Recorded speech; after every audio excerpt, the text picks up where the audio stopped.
Glórias nós damos ao Senhor. Louvado seja o nome do Senhor. Lucas capítulo 8, do versículo 40 ao 56. Por favor, vamos ler juntos. Acompanhe na sua Bíblia, aí no seu sabre de luz, no seu celular, para que você não perca o andamento da palavra. Versículo 40 em diante diz assim: ao regressar Jesus, a multidão o recebeu com alegria, porque todos estavam esperando. E eis que veio um homem chamado Jairo, que era chefe da sinagoga, e prostrando-se aos pés de Jesus, lhe suplicou que chegasse até a sua casa, pois tinha uma filha única de uns 12 anos que estava à morte. Enquanto ele ia, as multidões o apertavam. Certa mulher que havia 12 anos que vinha sofrendo de uma hemorragia, e a quem ninguém tinha podido curar, e que gastaram com os médicos e todos os haveres, veio por trás dele e tocou na orla da veste, e logo lhe estancou a hemorragia. Mas Jesus disse: quem me tocou? Como todos negassem, Pedro, com seus companheiros, disse: mestre, as multidões te oprimem, te apertam, e dizes: quem me tocou? Contudo, Jesus insistiu: alguém me tocou, porque senti de mim saiu poder. Vendo a mulher que não podia ocultar-se, aproximou-se trêmula, prostrando-se diante dele, declarou à vista de todo o povo a causa que lhe havia tocado e como imediatamente fora curada. Então lhe disse: filha, a tua fé te salvou, vai-te em paz. E falava ele ainda, quando veio uma pessoa da casa do chefe da sinagoga, dizendo: tua filha já está morta, não incomodes mais o mestre. Mas Jesus, ouvindo isso, lhe disse: não temas, crê somente, e ela será salva. Tendo chegado a casa, e ninguém permitiu que entrasse com ele, senão Pedro, João e Tiago, e bem assim o pai e a mãe da menina, e todos choravam e pranteavam. Mas ele disse: não choreis, ela não está morta, mas dorme. E riram-se dele, porque sabiam que ela estava morta. Entretanto, ele, tomando pela mão, disse em voz alta: menina, levanta-te. Voltou-lhe o espírito a ela, imediatamente levantou-se e mandou que lhe desse de comer. Seus pais ficaram maravilhados, mas ele lhes advertiu que a ninguém contasse o que havia acontecido.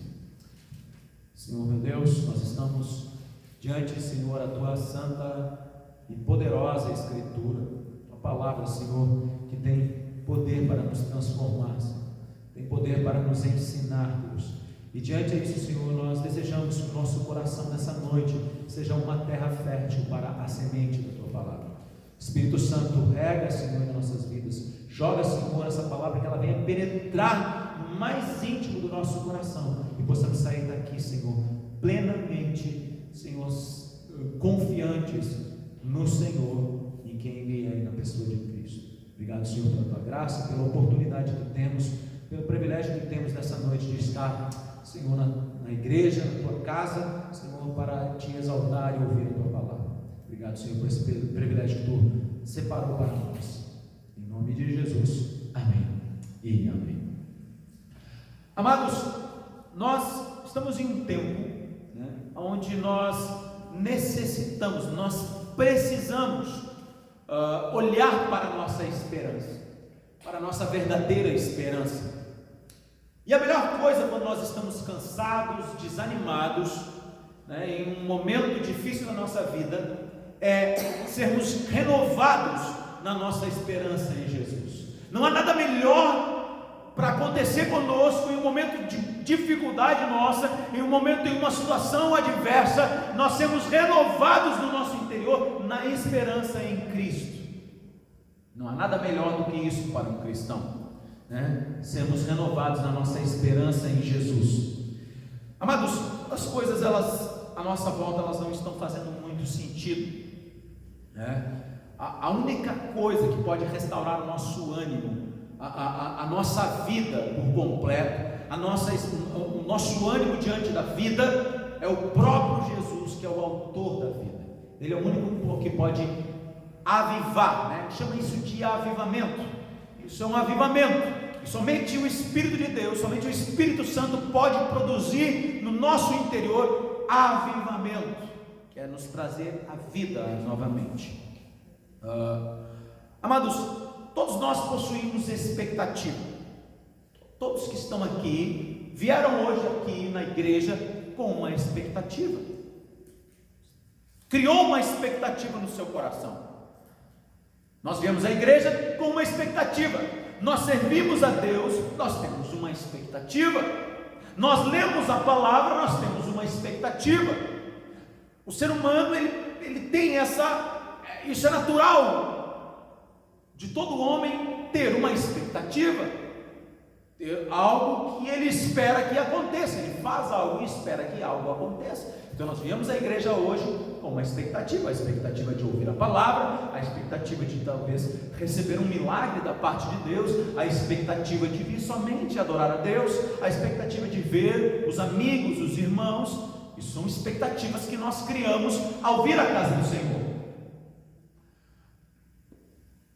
E quando alguma das nossas expectativas, daquilo que nós projetamos na nossa ideia, ela não é suprida, ela não se cumpre, qual é a nossa reação?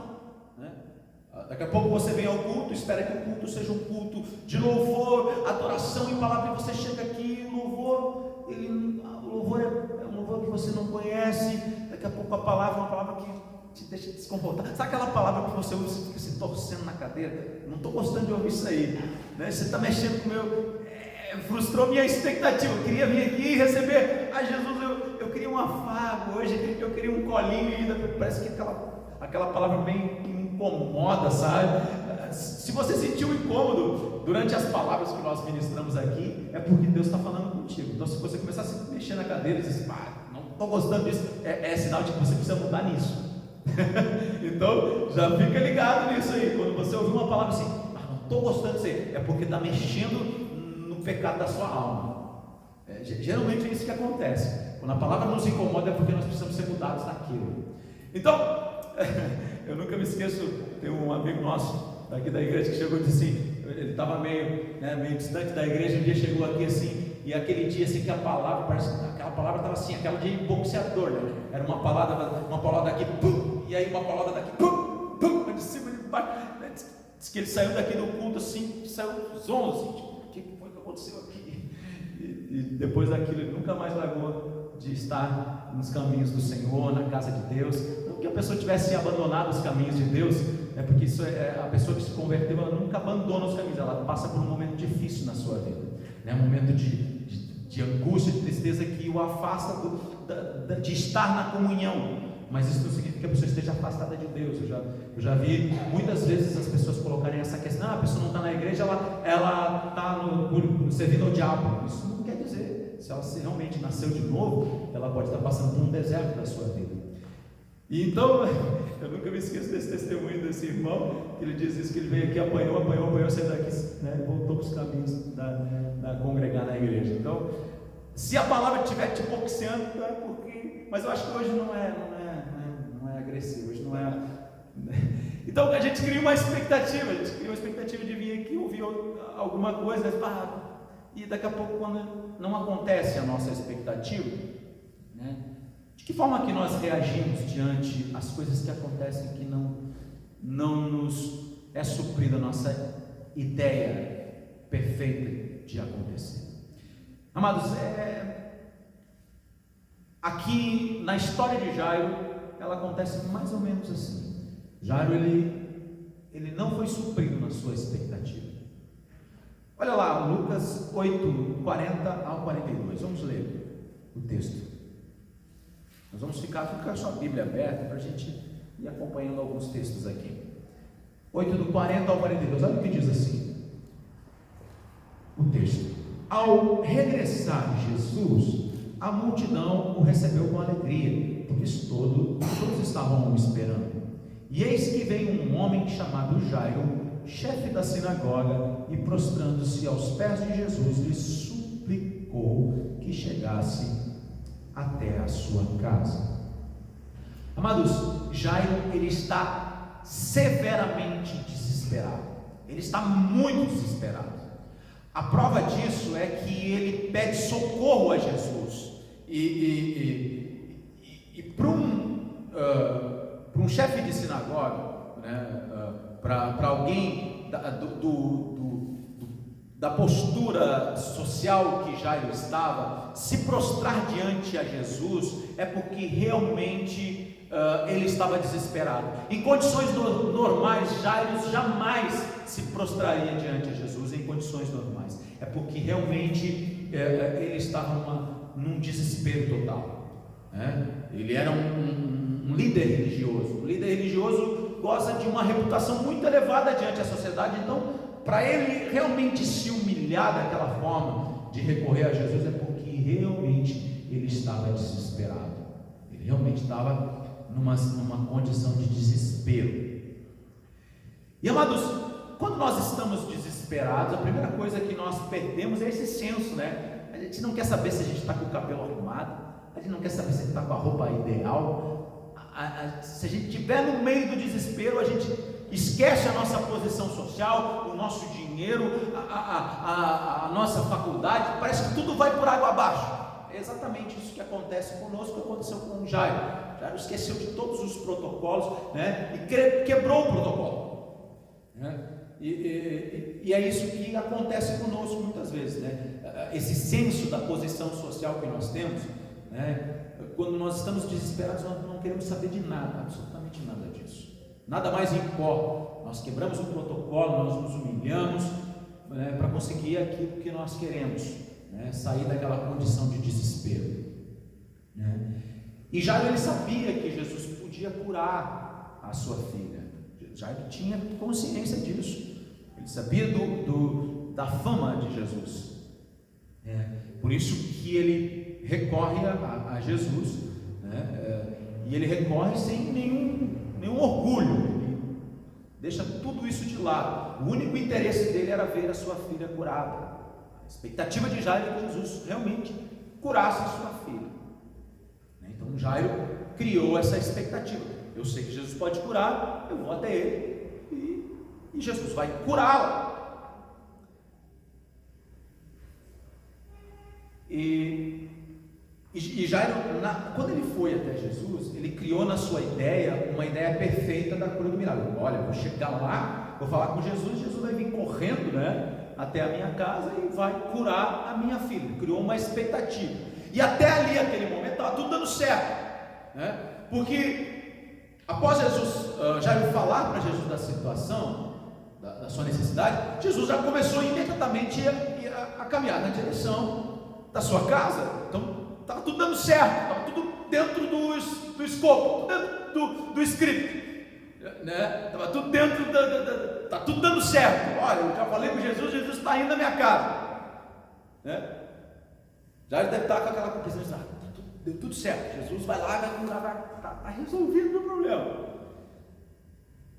Daqui a pouco, né, Jesus vai chegar na minha casa e vai curar minha filha.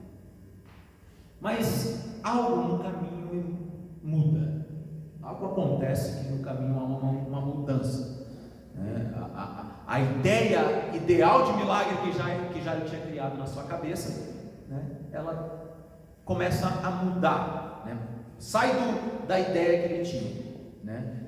E isso já se torna um choque na expectativa que ele tinha, porque olha o que diz o texto, versículo 43 ao 48, olha só.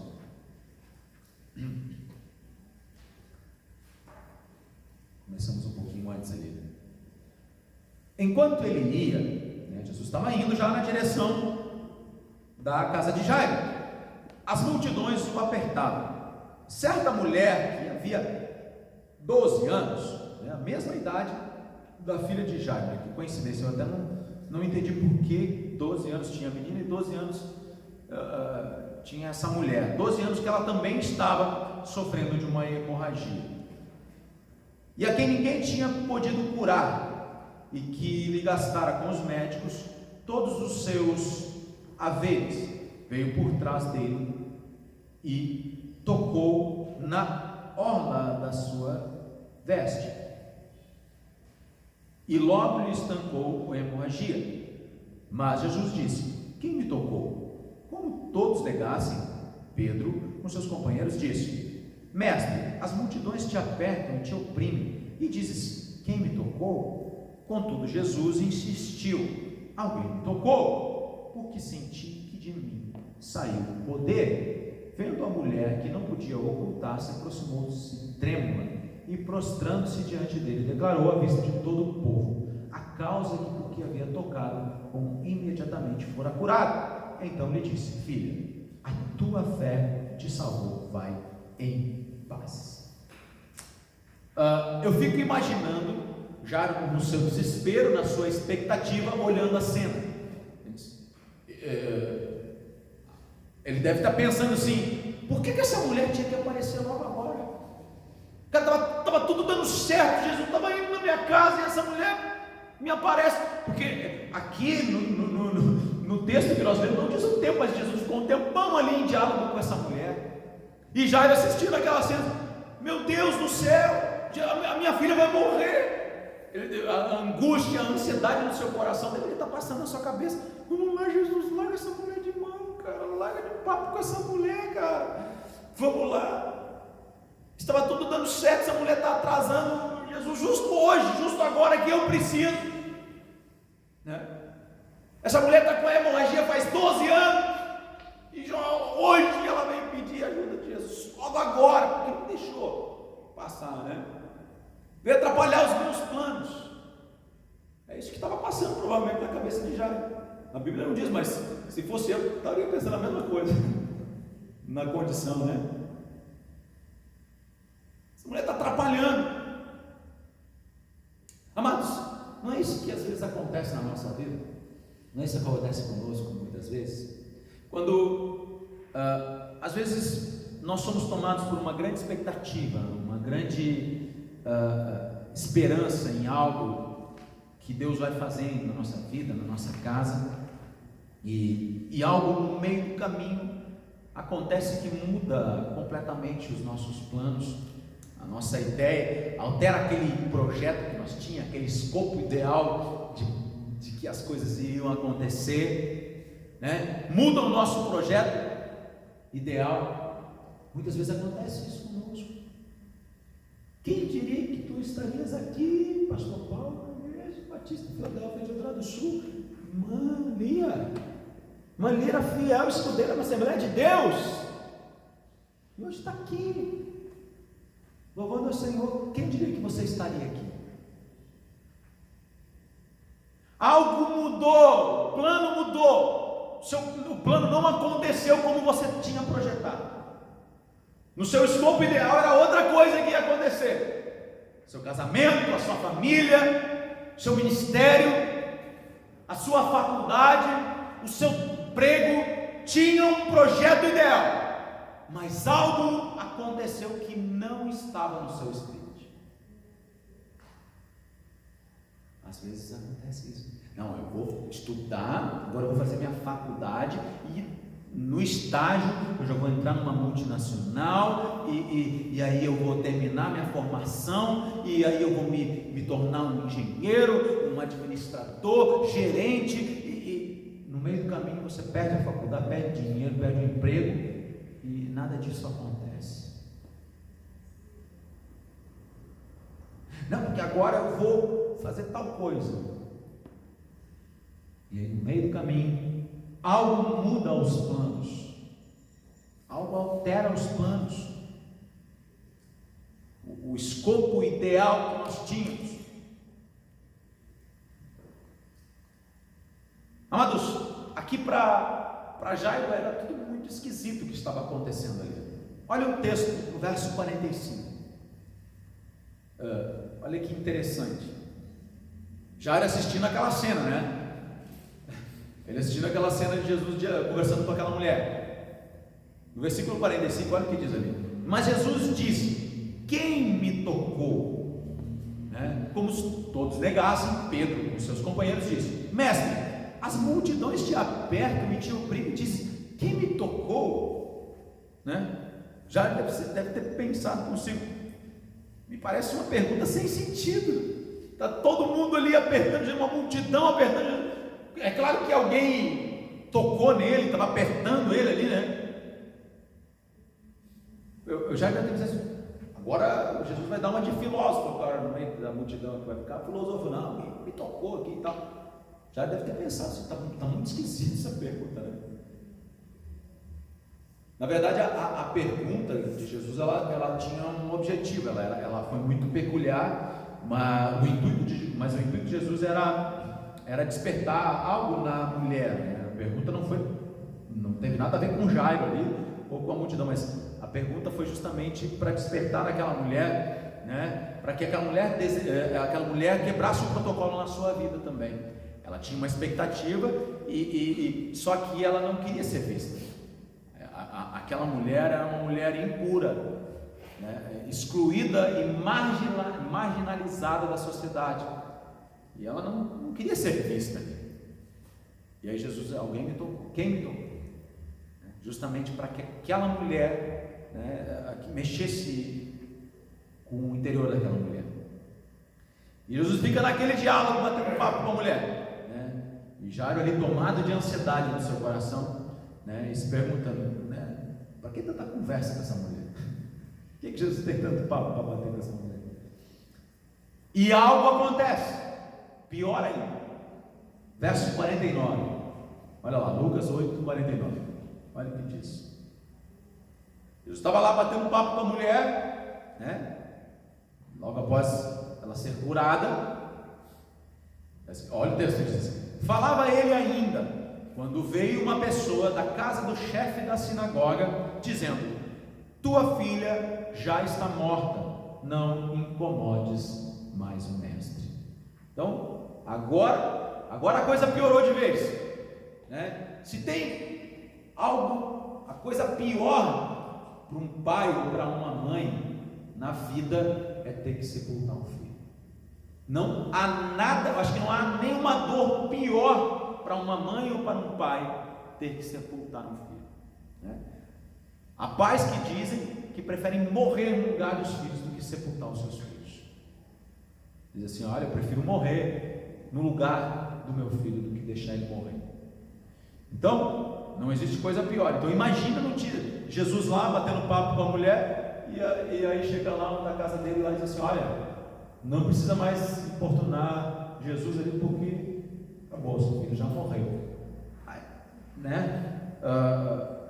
Aí o mundo desse cara deve ter desabado, né, naquele exato momento, né? Imagina essa notícia. A gente não consegue nem pensar. A gente não consegue nem pensar no filho nosso, né? É muito triste, extremamente triste. Nesse momento, toda a expectativa que Jairo tinha por água abaixo, né? Foi isso. Já morreu, não adianta mais, não tem mais o que fazer, né? Não havia mais esperança ali em Jairo, nenhuma. A notícia o pior já tinha acontecido. Jairo poderia ter ficado pensando assim, né? Olha, se Jesus não tivesse ficado papeando com essa mulher aí, né? Se essa mulher não tivesse aparecido, né? Se a multidão não ficasse atrapalhando Jesus, a minha filha tinha sido curada, ela tinha sido viva. Não tinha acontecido isso, né? E é exatamente o que nós pensamos muitas vezes quando algo não atinge a nossa expectativa, né? A gente, né, se tivesse feito desse jeito, não teria acontecido isso. Se eu tivesse feito tal coisa não teria acontecido comigo, né? Se eu tivesse pensado antes que poderia acontecer, eu não teria feito, e isso não teria acontecido, né? O se isso acontecer, se eu fizesse, quantas vezes acontece algo que frustra a nossa expectativa, nós ficamos conjecturando o que a gente poderia ter feito para evitar, né, aquele desastre, aquele problema. Se eu tivesse ido ao médico, se eu tivesse estudado, se eu tivesse. Se essa mulher não tivesse aparecido no meu caminho. E Jairo ainda poderia ter outro pensamento, né? Tipo assim, eu fui até Jesus, pediu a ajuda de Jesus e Jesus não fez nada. Jairo poderia ter se frustrado assim, no seu interior, né? Como a gente vê muitas vezes acontecer com as pessoas, né? Jesus não atende o seu pedido, não dá o seu milagre, aí a pessoa não adiantou nada vir até Jesus, Jesus não resolveu o meu problema. O que adiantou vir na igreja? O que adiantou ir orar ao Senhor? O que adiantou jejuar, buscar o Senhor? O que adiantou estudar a palavra de Deus? Jesus não fez nada na minha vida, eu continuo com esse problema. Jesus não resolveu o meu problema. Esse sentimento podia ter acontecido com Jairo. A Bíblia não descreve. O nosso interior, quando nós estamos desesperados, é uma tempestade, né? Muitos pensamentos passam na nossa cabeça. O que adiantou eu quebrar o protocolo, ir lá e me atirar aos pés de Jesus? Não adiantou nada, agora minha filha está morta. É isso que já deveria estar pensando. Quantos de nós podemos pensar assim? Perder a esperança de que Deus faça alguma coisa para mudar a nossa história, né? Ou aquilo que o nosso milagre, né? Na nossa vida. E muitos desistem da fé por causa disso, por causa da frustração. Jesus não atendeu o seu pedido, né? Então eu não vou ficar insistindo na igreja. Diante de toda essa situação, toda essa cena que eu descrevi aqui, Jesus ele olha para Jairo e ele diz algo para Jairo, né? O coração de Jairo já estava desistido e sem esperança. Olha lá no versículo 50, abre lá no versículo 50. Jesus ele olha para Jairo e diz assim: mas Jesus, ouvindo isto, lhe disse: não temas, crê somente e ela será salva. Jesus ele se direciona para Jairo e dá uma palavra de esperança para Jairo. Ele aviva no coração de Jairo a sua esperança. A primeira coisa que me chama a atenção aqui no texto é que Jesus, na verdade, o que me leva a entender que Jesus queria quebrar na vida de Jairo a expectativa que Jairo tinha. Como assim? Depois que Jairo perdeu o chão, na verdade, do seu apoio, da sua ideia de milagre, da sua ideia, da sua esperança que ele tinha primeira, né? Jairo estava completamente entregue, ele estava sem forças já não tinha mais força para lutar, porque ele tinha perdido toda a sua expectativa. A filha estava morta, que adiantava ele continuar lutando ou procurando atrás de Jesus? E quando Jairo perdeu toda aquela ideia do controle da situação, né? Então aí sim Jesus entra em ação e muda a sua expectativa, e renova a sua expectativa e aviva o coração de Jairo novamente, né? Parece que Jesus tinha o intuito de quebrar a fé que havia em Jairo. Jairo ele tinha um foco, uma fé no milagre, não era isso que Jairo estava pensando. A expectativa de Jairo era um milagre. E quando essa expectativa que Jairo tinha de que Jesus curasse a sua filha, ela é quebrada, aí Jesus entra em ação. É um mistério fantástico aqui. Quem esteve na palavra da semana retrasada, que eu preguei sobre a tempestade, vai entender a semelhança desse tema nessa noite. Olha só, Jairo estava focado apenas no milagre, né?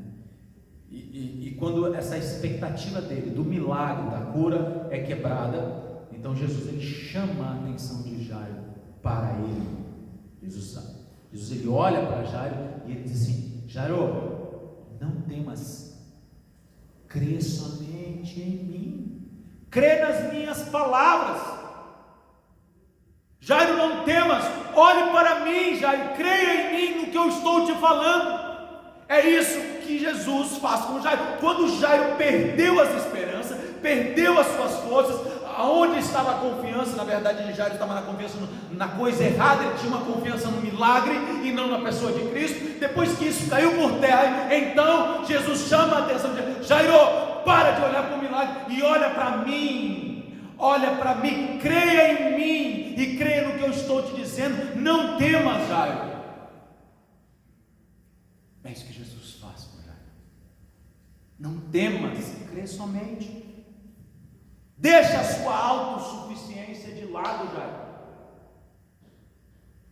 Repousa a tua fé em mim. Jesus permitiu que o alicerce da vida de Jairo tivesse caído. Toda a segurança que Jairo tinha, ele ia ser, na cabeça dele, ele ia ser atendido imediatamente por Jesus. Jesus quebra esse alicerce e põe ele sobre um alicerce que é o próprio Cristo, Ele mesmo. E amados, é exatamente isso que acontece conosco muitas vezes. Jesus quer que o nosso alicerce seja Ele mesmo, seja o próprio Cristo e a sua palavra. Ele quer que nós saibamos que nós não temos o controle de nada. Tudo é Ele que faz, tudo está debaixo do seu governo, que depende dEle, que o nosso alicerce, a nossa vida tem que estar nele, focada nele, crendo nele, com uma esperança nele, e não nas coisas desse mundo. É isso que Jesus está nos ensinando aqui, é isso que Jesus estava ensinando, é o mesmo aspecto do outro milagre que eu falei aqui na semana retrasada. Olha o que o texto diz, no final, no verso 51 ao 56, do capítulo 8, olha o que diz: tendo chegado à casa, a ninguém permitiu que entrasse com ele, senão Pedro, João, Tiago, e bem assim o pai e a mãe da menina, e todos choravam e pranteavam, mas ele disse: não choreis, ela não está morta, mas dorme. E riam-se dele, porque sabiam que ela estava morta. Entretanto, ele, tomando pela mão, disse-lhe em voz alta: menina, levanta-te. E voltou-lhe o espírito, e imediatamente se levantou, e ele mandou que lhe desse de comer. E seus pais ficaram maravilhados, mas ele lhes advertiu que a ninguém contasse o que havia acontecido. Ao chegar na casa, Jesus carinhosamente ele acorda aquela menina, né? E todos ficaram maravilhados com o milagre. E Jesus ainda complementa, né? Ele pede para que ninguém contasse sobre esse milagre. É interessante, né? Hoje a gente vê na televisão, se alguém opera Jesus opera um milagre em alguém, eles tratam de fazer até propaganda, né? Aqui nessa igreja há milagres, né? Aí parece que os caras querem se promover em cima de algo que Jesus fez. Parecia que Jesus, eu não quero glórias, né? Parecia que era o ideal para Jesus ainda se mostrar, e na verdade Jesus faz ao contrário: não contem para ninguém da experiência de vocês. E amados, para nós concluirmos aqui, semana retrasada nós falamos do milagre que Jesus faz de acalmar a tempestade. Os discípulos estão lá no barco, aterrorizados, e Jesus se levanta e acalma a tempestade e corrige os seus discípulos. E hoje nós vemos o milagre da ressurreição da filha de Jairo. Milagre desta mulher que estava hemorrágica há 12 anos. E tantos outros milagres que nós podemos citar na Bíblia. Maravilhas que Jesus fez. Mas todos eles, se nós olharmos para todos eles, nós vemos três coisas que Jesus ressalta nos milagres. Três coisas que ficam muito claras nos milagres quando Jesus operou e escreveu nas Escrituras, aqueles que nós podemos testemunhar. A primeira coisa que nós podemos ver é que Jesus, ele se declara através do milagre que ele é Deus. Jesus é Deus. Jesus é o próprio Deus. A segunda coisa que fica claro no seu milagre é que tudo está no seu controle. Essa é a segunda coisa que fica muito clara. Jesus estava tranquilo. Jesus sabia que ele iria curar aquela menina. Jesus sabia que ela estava morta. Tudo isso Jesus sabia. Estava no controle do Mestre. Jesus sabia do desespero de Jairo. Sabia do desespero daquela mulher. Mas ele estava no controle. Ele estava no controle de tudo. E a terceira coisa que fica muito clara nos milagres de Jesus é que nós devemos confiar nele plenamente. Ele é digno de toda a nossa confiança. Essa é a terceira coisa que fica muito clara nos milagres de Jesus. O texto, eu li outro milagre, mas o objetivo de Jesus era o mesmo. A mesma doutrina que Jesus aplicou aos seus discípulos, ele aplicou a Jairo aqui. Ele é Deus, ele é soberano, e nós podemos confiar. Nós podemos confiar plenamente nele. Ele é bom. Falei aqui. Ele é bom, a sua misericórdia dura para sempre. Ele é bondoso e Deus é bom e ele faz bondade para os seus filhos. É natural do caráter de Deus. Amados, quando Jesus está presente em nossa vida, no pior que possa ser os nossos medos, as nossas angústias, a situação, a palavra de Jesus é sempre a mesma. E aí você deve pegar para você: não temas, creia. Lucas 8:50. As mesmas palavras que ele disse a Jairo, ele diz a você nessa noite: não temas, crê somente. Crê. Não temas as coisas desse mundo. Confia nele, deposita a tua expectativa nele. Deposita a tua expectativa nele. Não deposita nas coisas desse mundo, não. Coloca a tua esperança nele, que tudo no final vai ficar bem, conforme a sua vontade. Amém. Amém, amados? Então eu quero convidar você a se colocar de pé. Nós louvarmos ao Senhor. Enquanto depois eu vou fazer uma oração com você. Quero convidar você a louvar comigo.